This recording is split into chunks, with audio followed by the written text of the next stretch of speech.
I will tell you this. This is not our, thank you. This is not our normal cadence. We usually do the teases. We are hosting the radio show. Right.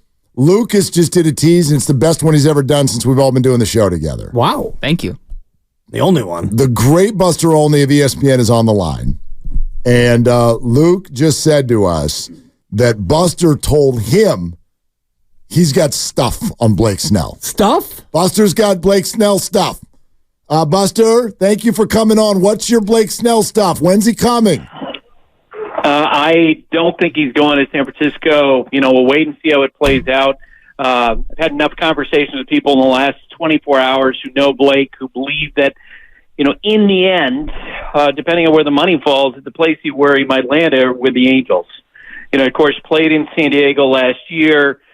Southern California apparently appealed to him. The Angels have been in negotiations with him, and we'll see where it goes from here. But if I'm sitting here today and just had to guess, I think that's the team he's going to sign with. Well, Buster, that took a little bit of the joy out of my partner over here. That's the end of that. Yeah. All right. Well, and I could be. Look, Scott Boras is in a situation now who represents Snell where the market has disintegrated to a large degree from what he expected. The Yankees, I don't think, are going to get involved. I don't think the Mets are going to be involved. Even though they had a major pitching injury, I saw the Red Sox today. I have no indication that the Red Sox are going to get involved with it. So I think it's a case where he's trying to make chicken salad out of less than that. So if the Giants don't get Blake Snell, is there a pivot point out there, or are they just going to be relegated to, like we talk about it here, Logan Webb and the question marks? I think that it may turn out to be is what you see is what you get. Look, and I think Jordan Montgomery, in a lot of ways would also be a really good fit for them. But, what teams are telling me is that they feel like that the asking price on Montgomery is higher than they would have anticipated. And they're guessing that what's going on now with Scott is he's waiting for an injury to happen, a significant injury for one of these teams that are contending, and hoping that puts some pressure on the team to do something. And what's interesting is you've had the Mets lost Senga, and Lucas Giolito goes down with the Red Sox, and I think neither one of those teams is going to get involved with Scott's two guys now. Interesting. Buster, what about instead of the free agent market, might a trade be something that happens with the Giants? J.D. Davis, Joey Bart, it feels like they've got names right now that don't fit on the roster. Yeah, I mean, that's going to usually take place when we get to the middle of the month. General managers will tell you that, these early games they're evaluating. I mean, let's face it, I think especially with J.D. Davis, I don't necessarily think that there's going to be a big market for him, given where his salary is. And I will tell you that one thing I'm hearing a lot from agents is that they feel like that so many of the teams right now are basically like, yeah, we've got a $2 million deal with a minor league invite. Even though there's some really good unsigned players, including Brandon Belt, there's just not that much out there. Joey Votto, there's just not that much out there. A.J. Pollock.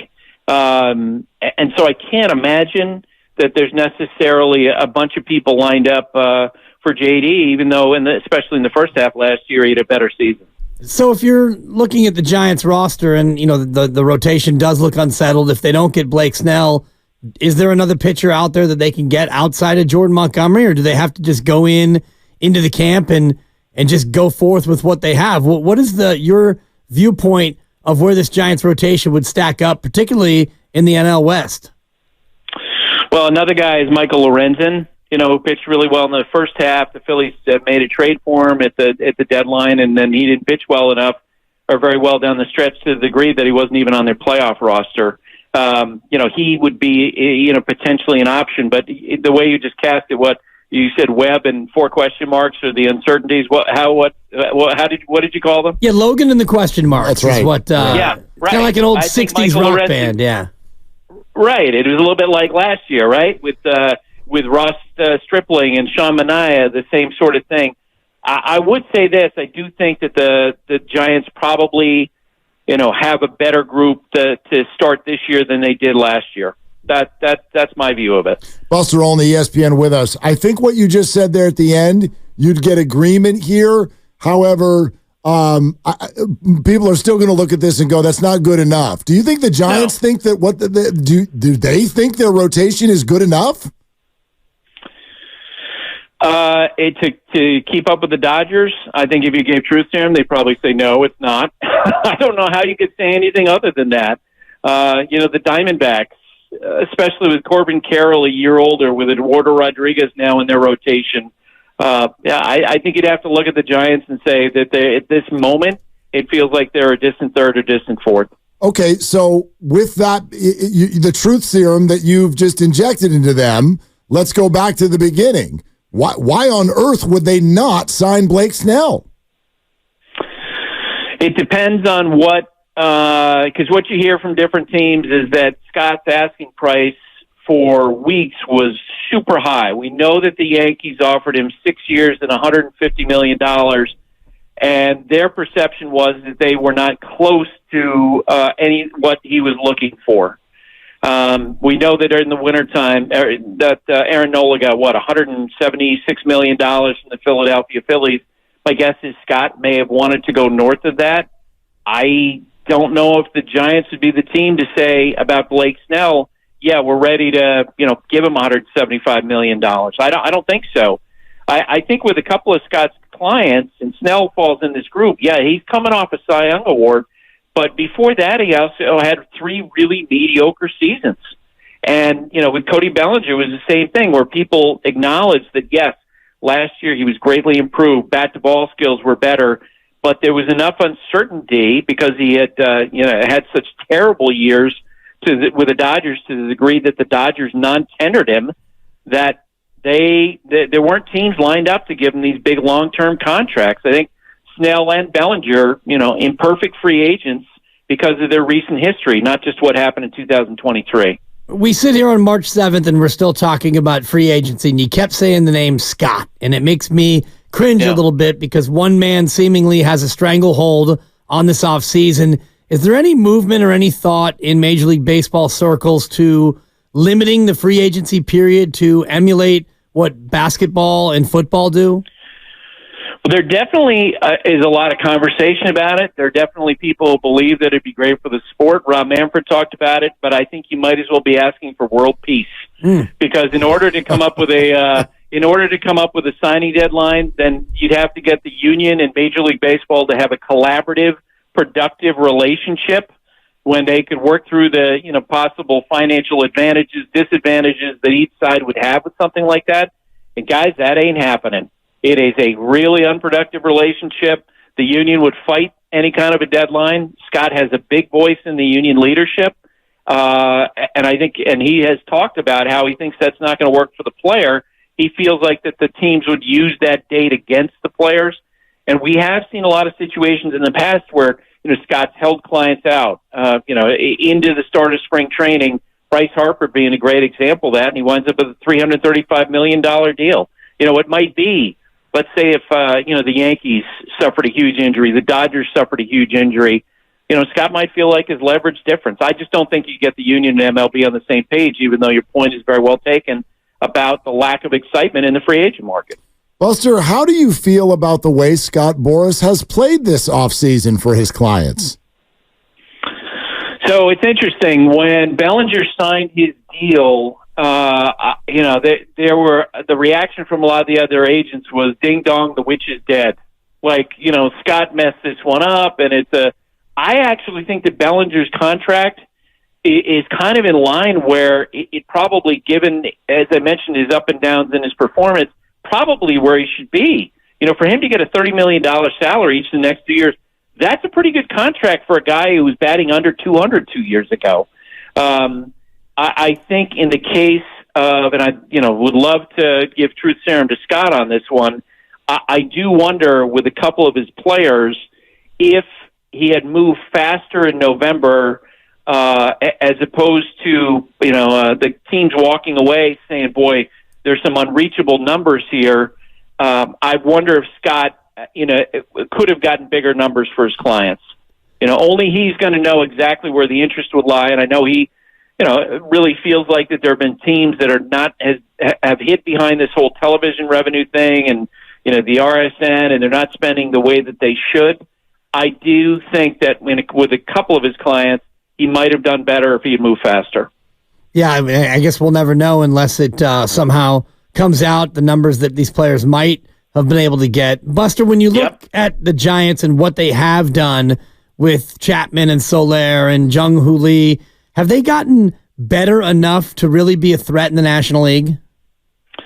I think they're a threat to be a wild card team. And shoot, we saw it with the Diamondbacks last year. 84 wins in the regular season, far from a dynamic team, and they played in the World Series. I think the Giants are good enough where if they have, better than question mark performances in that rotation, then you could see them doing, 84 to 86 wins. There's no doubt Soler's going to help. I think with the power, Matt Chapman is a question mark, and I think that was reflected in how his free agency played out. He had that great start to last season, and then he hit under 200 for the rest of the year.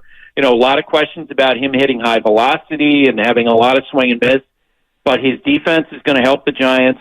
He's a good player. I do think that they're going to be better than they were last year. It's interesting, when Lee signed, folks with other teams were telling me, well, I don't know, that it could be an adjustment period. They were not as high on him as the Giants were based on what they paid him. But I just was talking with Susan Slusser about this yesterday, and she was talking about how he looks like he's sort of the dynamic speed, bat-to-ball skills that the Giants really could use. And, we'll see if that translates. Buster Olney, ESPN with us. Buster, so circling back to the Snell conversation, because I think that the Angels, we've heard that, but you sort of dismissed Yankees, Phillies, Mets. Are the Giants, because maybe it doesn't have to be a long-term deal, are the Giants in on this at all if it's another one of these 1+1+1 deals?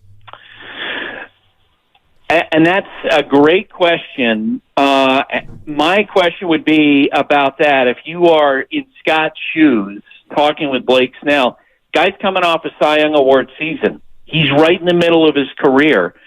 Unlike Bellinger, who, had a couple of really bad years when he was with the Dodgers, and you can understand why the Cubs were reluctant to give him a long-term deal. Is Blake Snell going to feel like that, really, I'm going to win a Cy Young Award season, I'm going to take a deal where I might opt out after 1 year? But it might be that his market is to the degree that that's what teams have left at this point. That's why I think the Angels are a team to watch, in part because since Ohtani left, $30 million now freed up. Some of the other free agents they lost during the wintertime, they really haven't done that much this winter. They would seem to have a lot of available cash, and if Snell wants to pitch there, it feels like there's enough wriggle room on both sides that they could make that happen. The one thing about the Yankees and the Mets, and why I'm dismissive of them, remember in the Yankees case, if they sign Snell, they have to pay a luxury tax of 110% on every dollar, and they would have to give up draft picks, and that's why a short-term deal isn't going to work for them. They're not going to sign a guy to a one-year deal and pay that kind of money and give up draft picks. Am I being a homer by saying Angels? You want to pitch there? Like that's a pretty good hitter's park. Ohtani's gone. I mean, you want to go play. They're not going to win there. Why would he want to go there? Well, it might be that they are the team with the most money available. Yeah. I get that. And I kind of wonder. And again, I from what I understand from talking with people that know him, personal situation, it might be his preference to play down in Southern California. Yeah. Okay. Buster, great stuff, man. Thank you for coming on. Absolutely. Great talking with you. All right. There it is. Buster Olney, ESPN.